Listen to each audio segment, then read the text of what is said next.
príležitosti Svetového dňa bezpečnosti na internete prišla slovenská polícia k veľmi zaujímavému zisteniu, že väčšina tých ľudí, ktorí na internete, na sociálnych sieťach šíria hoaxy, sú práve seniori. Dokonca prišla na konkrétne príklady, keď staré mamy používajú dosť nepríjemné vulgarizmy v rôznych komentároch pod rôznymi statusmi a pritom majú hneď vedľa svoju profilovú fotku so svojimi vnúčatami. Takže o tom, ako sú naši seniori na tom práve so sociálnymi sieťami a akí sú na internete, o tom sa už porozprávame s Andreou Cox, ktorá je odborníčkou na digitálne občianstvo. Dobré ráno, vítajte. Dobré ránko. Dobré ráno.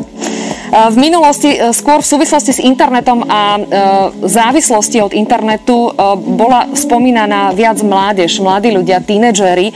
Mení sa to teda, začínajú byť aj naši starky viac na internete a možno mnohí z nich aj závislí od tohto média? Mení sa to k dobrému. Treba povedať, že dáta, ktoré máme, sú predpandemické. Vieme, že zhruba z februára 2020 vieme, že podiel internetovej populácie na Slovensku dosiahol 82%.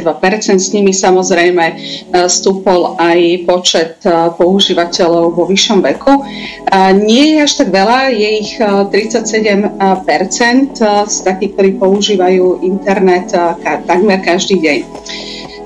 Treba povedať, že aj títo naši používatelia internetu na 65 rokov uvádzajú rôzne problémy a medzi nimi až 21% uvádza závislosť od týchto technológií. Že oni sami sa takto nejako zadefinovali, že majú s tým problém.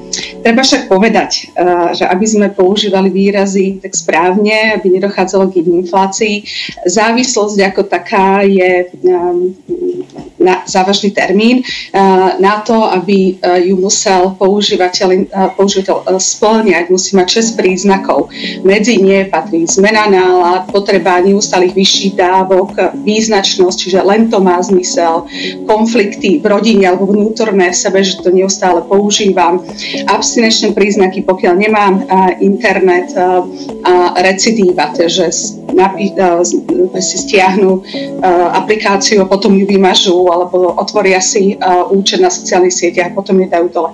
A kedy si taký známyší prieskum Juraja Holduša z Katolíckej univerzity v Ružomberku ukázal, že v populácii na Slovensku a Európe je tak skutočne závislých len zhruba 2 až 3%. Pozor, o čom hovoríme? A to hovoríme o ohrozených nadmerným používaním internetu.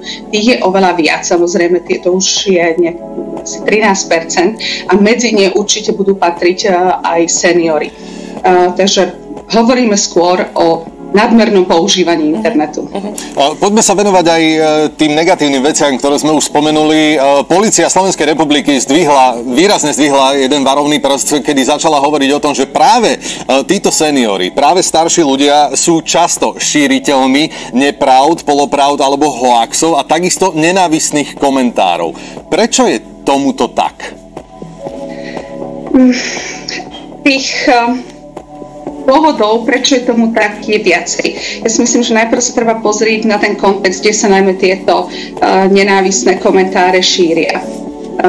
Alebo koľko rokov napríklad mali, keď naši používateľe internetu na 65 rokov, keď vznikli sociálne siete.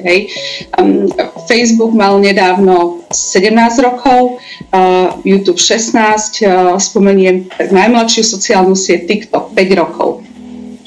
Títo ľudia boli na konci ich produktívneho veku. Čiže možno sa len zoznamovali s internetom a nemali príležitosť sa učiť. My dnes máme v školách mediálnu výchovu, aj keď je to prierezový predmet, môžu sa to deti učiť na občianskej náuke, na atike, slovenčine. Sú rôzne aktivity občianskych združení, ako sme my, ale aj štátnych úradov, ministerstiev, proste robia rôzne aktivity pre deti, kdežto seniori alebo ľudia v neskoršom veku sa to nemajú kde učiť. Čiže v prvom rade je to nejaká digitálna zručnosť a táto digitálna zručnosť je určite vyvolaná aj tlakom trhu práce. pokiaľ seniori sú doma a nie sú nútení, tak sa nemusia nejako vzdelávať. Potom taký veľmi známy efekt, ktorý k tomu pristupuje, disinhibičný efekt, tá strata zábran na internete. Máme pocit, že keď sme anonymní, alebo keď my nevidíme toho druhého na tej strane, môžeme napísať, čo chceme. No a určite k tomu pristupujú aj rôzne pocity, rôzne emócie, ako frustrácia, hnev a neznalosť. Opäť ja sa vrátim k tomu, že je to neznalosť. Ďakujeme veľmi pekne za tieto informácie.